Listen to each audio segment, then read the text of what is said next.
Welcome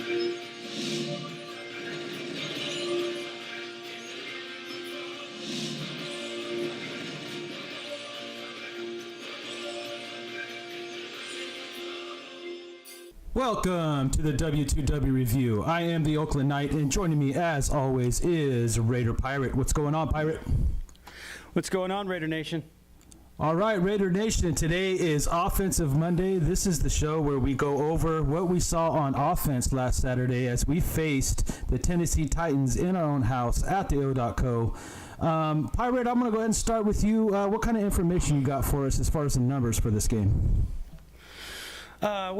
Again, we're running the show a little bit later today because we wanted to wait for the first wave of cuts to kind of come through. So there were no big names that got cut outside of McCaffrey today.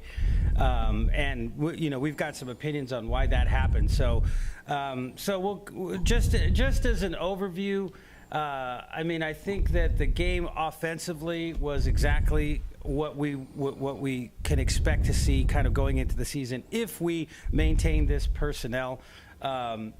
If you again look at it, the running game was not there with the starters, but the passing game certainly was. I think the offensive line blocked extremely well. Carr was 12 for 18. Had a total of 169 yards, threw for 2 touchdowns. Tremendous touch on those throws. The end of the half, he had a couple of errant throws, which, obviously, this is the time to kind of make those throws. They don't really count. McGloin, 8 of 13, only 71 yards and the touchdown, and almost got, Washington, knocked out of the league for good. Right. Connor Cook looked really well, looked pretty sharp. He was 3 for 6, 51 yards. He also had that interception that he threw to KJ sort of later. But still, I thought he looked pretty good. He was able to do some things. Washington and Richard both looked really, really good. Washington, 8 carries, 55 yards.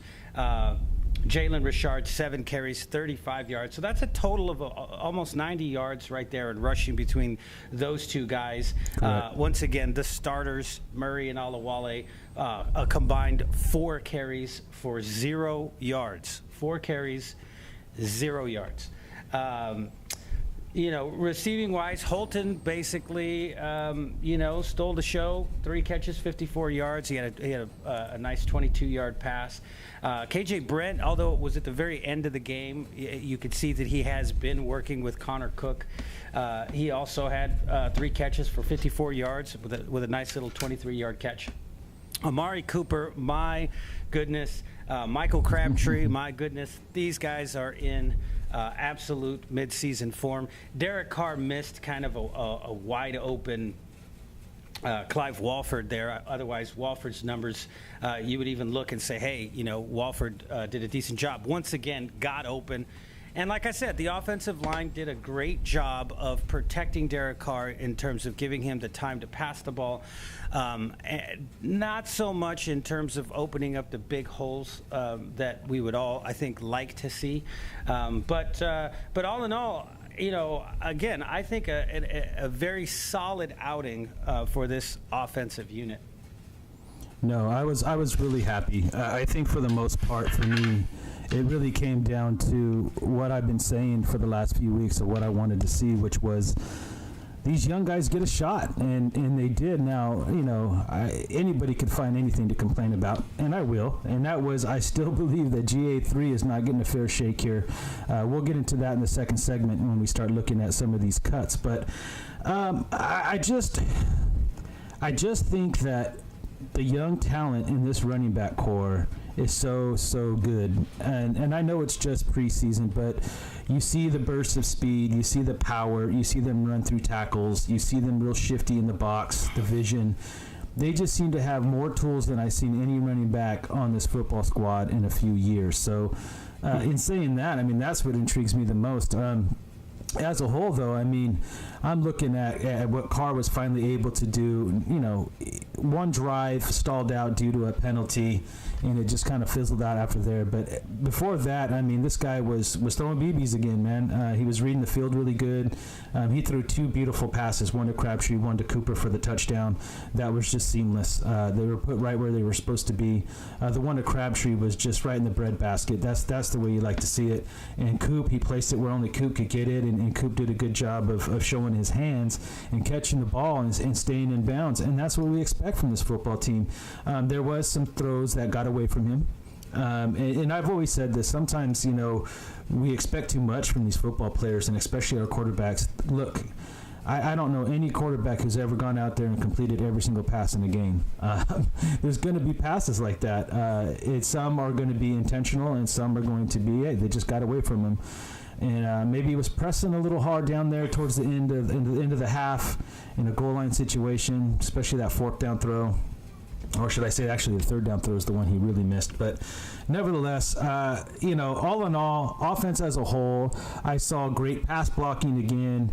I seen the run game start to come along. There were some holes there. It's still a work in progress. But like I said on the live show, we switched a lot of things around. We had Osembele in there, who's new. We moved Gabe Jackson to a whole nother spot that he hasn't played, you know, in a while. He's playing on the right side. He was mainly a left guard.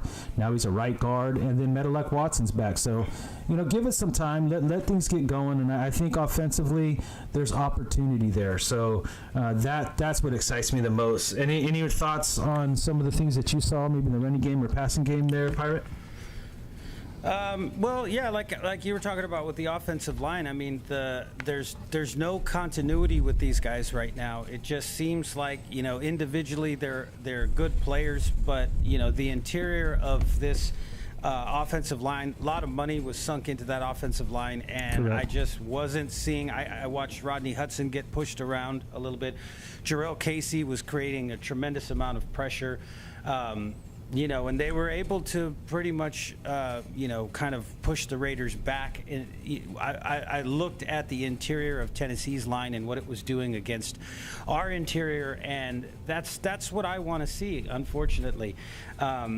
So, you know, from that perspective, you know, I mean, I think the line is going to need time to gel. Like you said, when you take guys and move them around, you're asking them to do different things, play new positions, play with new players, learn the tendencies of one another. Look, it's taken a couple of years for Derek Carr to get into sync with Amari Cooper, you know. But I'll tell you, you know, like I said, looking at the arm talent. And I want to keep bringing this up because if you just look at the arm talent alone, if you watch the throws, if you go back and you watch this game, and you see the throw that he makes to Crabtree down the sideline, if you see the throw that he makes to Amari Cooper, these were indefensible throws. You could not defend against these throws. The ball was perfectly thrown. It dropped right into the player's hand in stride. Tremendous amount of touch. He has such a wide range of throwing motions. He was even able to. It was incomplete, but he underhanded tried to underhand a pass out there. He can sidearm. He throws a beautiful deep ball. He just has touch. He's got accuracy, power in that arm. And then you kind of watch McGloin, and it's like he's trying to fastball everything. Everything's much more on a rope. He's you know, and it may be the play calls and where they're going, but clearly Derek Carr's arm is way superior to both McGloin and Connor Cook. But I just really saw such. You know, toward the end, it wasn't as nice as it was in the beginning, but it was really good to see this team come out there, take some shots down the field, take some chances when we're sitting here like, what are you doing throwing it down the field? It's 3rd and 2, you know, but if the running game was working, that's exactly what you would do. You would throw the ball on 3rd and 2. So, you know, I really liked what I saw, and once again, Amari Cooper bounces back and says, yep, I didn't go up and catch that ball in Green Bay, but look what I did here in this game. You know, he pretty much sold out and did everything he could to make those plays. So I thought he took a little bit of criticism for, you know, something that they probably shouldn't have criticized him for, but whatever. Right. I mean, I thought he showed up big as well. No, yeah, I mean, I saw a lot of great things in that category. Like we said, we're looking for consistency. We're looking for improvement from what you do the week before, and I think we got that from this group this week. So, was it perfect? No. Is there going to be some more chemistry and continuity that needs to be built as we head into week one? Absolutely, and that's why I kind of like our week one matchup. Yes, it's on the East Coast. It's a road trip to New Orleans, but I think New Orleans, even with Drew Brees and as good as Drew Brees can be, I think we have an opportunity here to be able to sneak away, and I don't want to use the word sneak, I guess, but go in there and really even get a dominant win because we'll have some room to play around and make some mistakes. So I think this coaching staff knows what it's doing. I think this coaching staff understands that they're looking at more than what, and these cuts are obvious, and I can't wait for us to get into the next segment and start talking about some of these cuts, because it's kind of obvious to me what is kind of now going on and why we've been seeing the strategy we've been seeing, especially on the offensive side of the ball. There's a few things that are sticking out, and then there's a few big question marks too as we move forward from 75 down to 53. But all in all, I think the absolute overall performance of our starting core, the main guys that we were looking at, Rashard, Washington, Cooper, Crabtree, even Seth Roberts, Holton stepping up and making some big plays. This kid is talented. He's a playmaker, and like I said, we'll touch more on him in the next segment. But the offensive line, I think, is going to be fine, and I think they're going to keep the running backs necessary to make this running back core effective and explosive. So I'm really excited about that. All right, guys, we're going to go ahead and take our first break, and when we get back, we're going to get in and spend more time talking about this offense and some of the players that were let go, and maybe our thoughts why, and maybe what we read into some of the names we see on the list. All right, guys, stay tuned.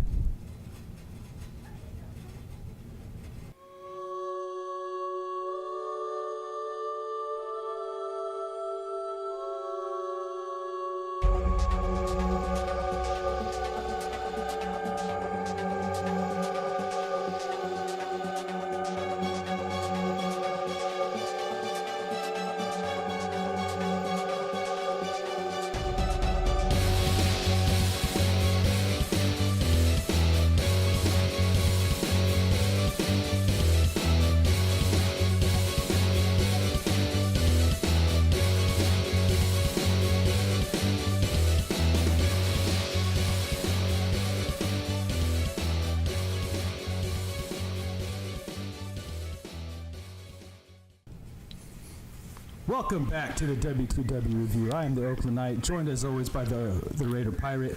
Now I want to get into a little bit more about the cuts. We went down to 75 today. We've been kind of waiting for this. And I will say that it was I can't even use that word. I was working on my 53-man roster last week a little bit, and I haven't been able to double check it, but just from first glance, I look to be pretty much on point except for one defensive player, which we'll cover tomorrow. But Pirate, I want to get your thoughts overall of what you kind of saw from that list and maybe focus in on some of the offensive players. Yeah, I mean, nothing too surprising outside of McCaffrey, and McCaffrey's a head-scratcher just because we haven't seen anything from him. We don't know if they're trying to get him onto the practice squad or he's just not good enough. I mean, there's, you could make an argument for both sides, and we won't find out until he either does make the practice squad or doesn't. But everybody else is pretty much no-brainers, right? Ross Burbank, backup center. Probably wasn't going to make it. Andrew East, backup long snapper, probably wasn't going to make it. If that's the only thing you're bringing to the table, there's just a lot of talent on this team. Joe Hansley, again, this is a bit of a head scratcher for me. Hansley and McCaffrey are both, we heard so much about them. There was so much hype that was going into it. Not as much McCaffrey. I think that was kind of self-generated hype just because we knew who his father was, and there was some high expectation, big, strong, fast guy. But like, Knight told me earlier, maybe he doesn't fit into the wide receiver screen passing game. But Joe Hansley, I mean, we saw so much hype on this guy. There was so much, he's the talk of camp. He's this, he's that. He's a possession guy. He could be the next, great, small, undersized, chain-moving wide receiver, and we really didn't get to see very much of him at all. Holton kind of came in and has been stealing the show.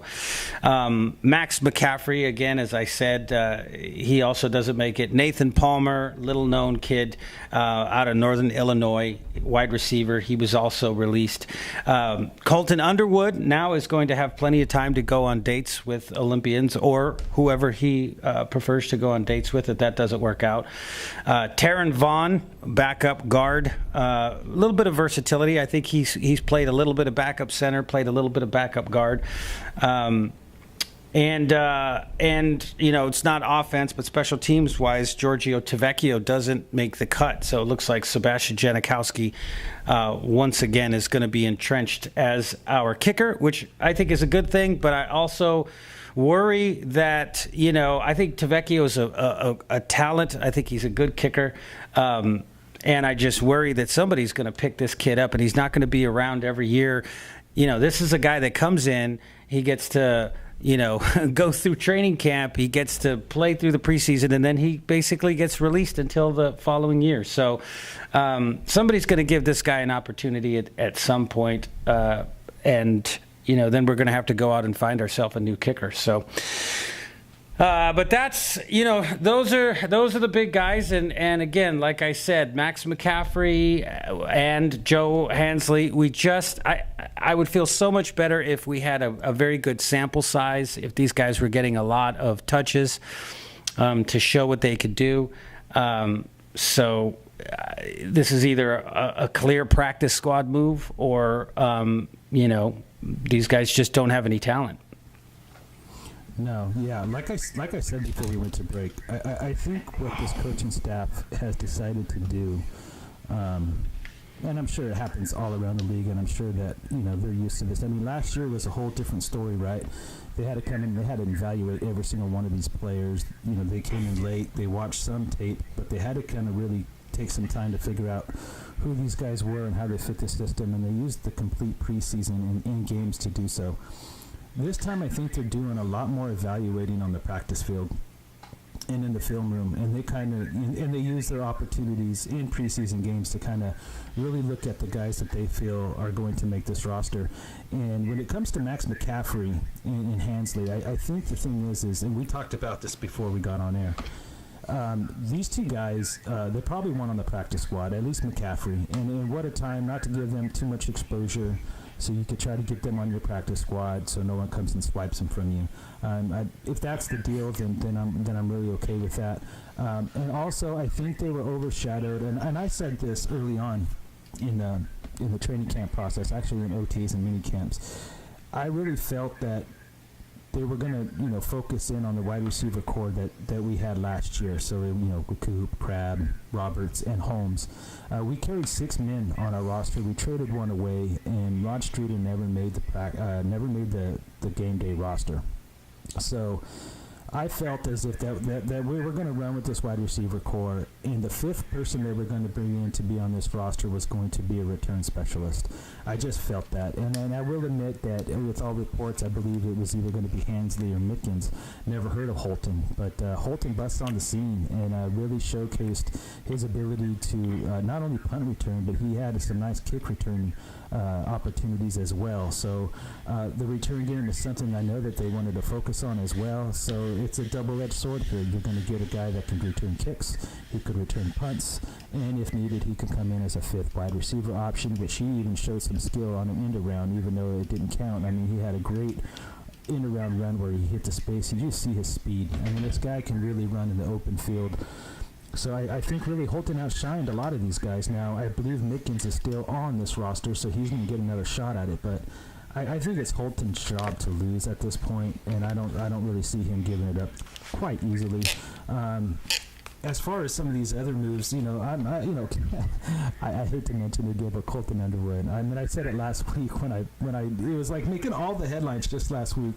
And forgive me, man. I know there was someone in the comment section that said breaking news: ex-Raider tight end has date with Olympian, and I thought that was pretty funny. And right. Wouldn't you know, a week later, he's ex-Raider that's got a date with an Olympian. I thought they overhyped it, and I just kind of had that sense that maybe he knew it. He used his opportunity to get a date. I mean, kudos for him. I'm not going to knock the guy for it. So Colton Underwood's gone. And also another notable mention, Gabe Holmes on injury reserve, which leaves the door wide open. And I'm going to bring this up. I'm going to kick it back to you, Pirate, to kind of touch on some of the things that I said, especially this point. With Gabe Holmes on injury reserve, you could pretty much safely say that you're going to go Lee Smith, Clive Walford, Michael Rivera. Just throwing it out there. And if you don't, I think this is where you could see Marcel Reese show up in 4 weeks if they decide to use him. So that leaves a spot open for a running back. So I'm going to kick it over to you, Pirate. What is your thoughts about maybe keeping a little bit of extra in the running game department is where it's something that we definitely need to improve, and just go light and tight end for a little bit with Marcel Reese being able to play that position when he gets back? Yeah, again, I think that they're going to carry there's so much talent at this running back position. Now, again, when we watch Tennessee, that's a whole different type of talent. Having a guy like DeMarco Murray, who's rushed for 1,800 yards, proven runner. Having a big guy like Derrick Henry, Bishop Shanky, all of these guys that they have there, they've got a tremendous amount of talent with early style draft picks. We don't have that. Latavius Murray is he's a Pro Bowl running back, but let's face it. I mean, he's not a game breaker. You don't look at it and say the defense has to really watch out for Latavius Murray. Runs too upright, too slow in the hole. Used to have vision. Now, just for whatever reason, seems to run into people. And then you got Jameis Olawale, who they're trotting out there, and basically are saying, we like you as a blocker, but we also want to see what you can do as a runner as well, because they like what he can do in terms of power and running the ball. But then you have just a tremendous amount of talent behind these guys, just raw talent, and Derek Carr said it in his press conference, when I hand the ball off to these guys, they're gone. I don't see them. I don't have enough time to turn around and look and see if the play is developing. These guys are gone. They take the ball and they're gone. And like he said, that's a good thing. Now, that's an unconscious jab at Murray. I know that these guys are all team members and they love each other and they want to work with each other, but they also want to win. They're also competitive. And you just kind of know, hey, this guy over here is picking up yards. He's doing this, he's doing that. This guy over here has been on this team for a long time and, was the guy, last year or whatever. You got to kind of make those decisions, and you got to go with the strongest group that offers you the most options. And we talked about it on the after show. Latavius Murray doesn't offer the same types of options as these other kids. He has a particular style of running that really needs to be catered more to him. And I think that these running backs fit right out of the gate into this system. They're shifty, they're fast, they're small, they can hide behind some of these big linemen, and when they go, they go. They're not guessing, they're not, they both have incredible vision. So I'm really excited. This is kind of like having a rookie quarterback and then sort of like a placeholder quarterback, right? Kind of like, where, what's happening with Denver, where you've got a guy that, Simeon gets the job today. He's going to come in, but really he's just a placeholder for Lynch, right?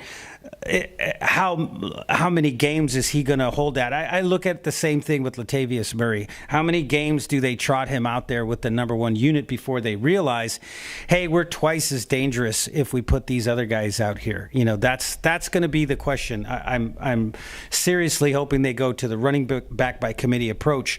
What I saw in the game was that they brought Latavius Murray back in at the end of that second quarter to get him some work in that 2-minute drive. So we can pretty much be assured that he's going to go into week number 1 as the starter. He's going to have to lose that job. It's not going to come down to somebody outplaying him or being a better match in the system.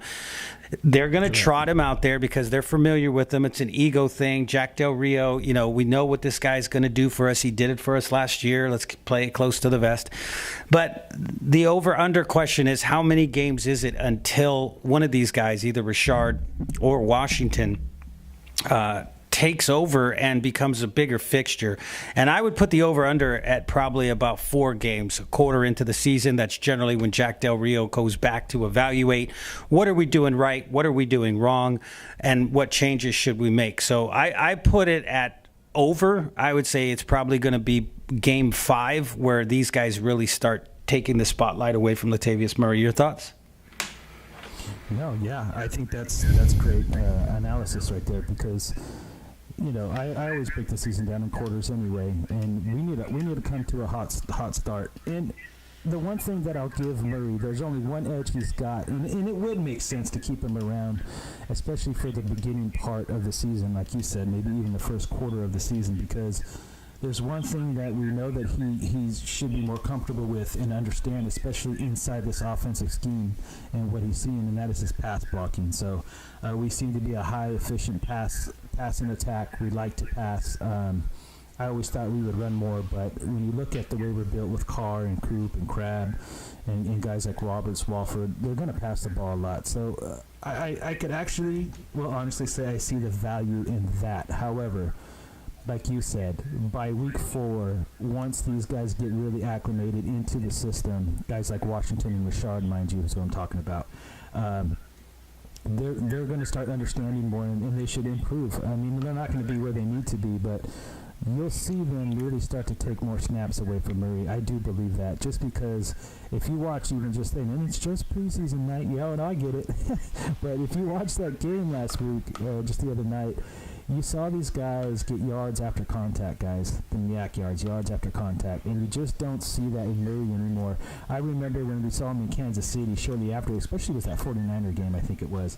I really saw him getting some yards after catch, and he was falling forward, and he's a big guy, and I was like, okay, this guy looks good. But last season, it just all that went away. It just was obsolete. And I was like, okay, and that's why I brought up on the live show, and I'm going to say this again because I kind of want to get it out there. There is such a big push, and rightfully so, by the way, guys. If I know that they choose to play this rough sport, but nevertheless, there's life after football, and CTE is a really huge thing out there right now. And Latavius Murray's got his bell rung a couple of times really good, one really solid, and I just can't help to think that the CTE, and no pun intended, is in his head, and he's just kind of like a little fearful. He wants to play, he wants to make a name for himself, but I think he's a little weak in the knees and doesn't want to suffer life after football with CTE. Pirate, your thoughts?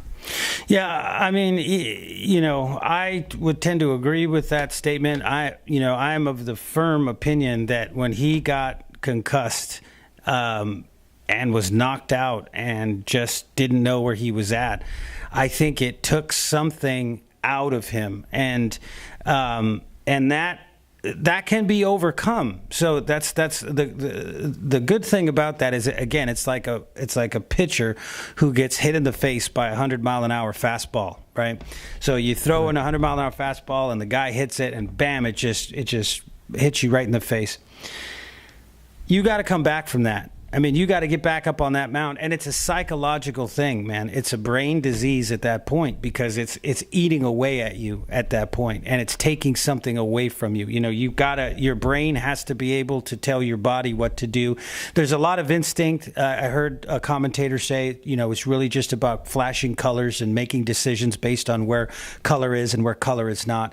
But clearly, he's not the same runner that we saw break that 90-yard run in Kansas City, or that we saw come in. Because remember, Darren McFadden was the same thing. He was a very soft runner, tiny ankles, small lower body. As soon as he got hit, he was tackled. So, when we saw Latavius Murray come in, it was like, oh, all right, well, this guy is actually pushing the pocket a little bit. I remember that early on in his career. Hey, all right, this guy knows where the holes are, and he's pushing through. Even though he's a tall, upright runner, he's still, now he just goes down. He just goes sideways or backwards. And, jumping up in the air and doing all these different types of things. So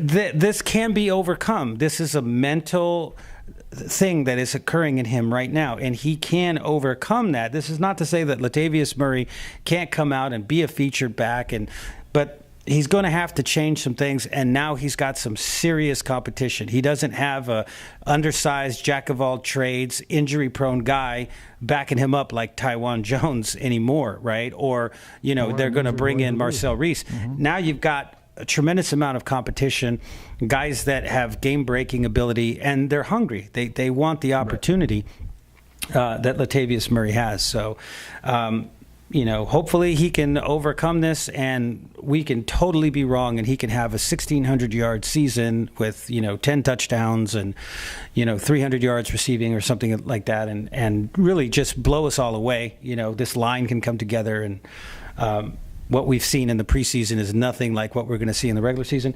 But I am not hopeful of that. So, but that's my take on it. Yeah, and my final thought on it is pretty simple. I mean, either way, either we're going to get the same Latavius Murray, or he's going to bust back into the original guy we saw early on a couple of years ago. And I think we're in a win-win situation, because if he doesn't show up, well, then we got two outstanding, I think three, with you throw GA3. So you got Washington, Richard, and GA3 back there. I think our running back core looks pretty strong. They just need the opportunity, so we'll have to wait that out. All right, that's all the time we have for today, Raider Nation. So we're going to have to head out of here, but we will be back tomorrow to talk defense. Defensive Tuesday tomorrow. Don't forget to go to Facebook, Instagram, Twitter, all at The Will to Win. And if you have any questions and concerns, you can email us at the w2w@gmail.com. That is the w2w@gmail.com. For the Raider Pirate, I am the Oakland Knight, and we'll see you guys tomorrow. Stay Raider strong.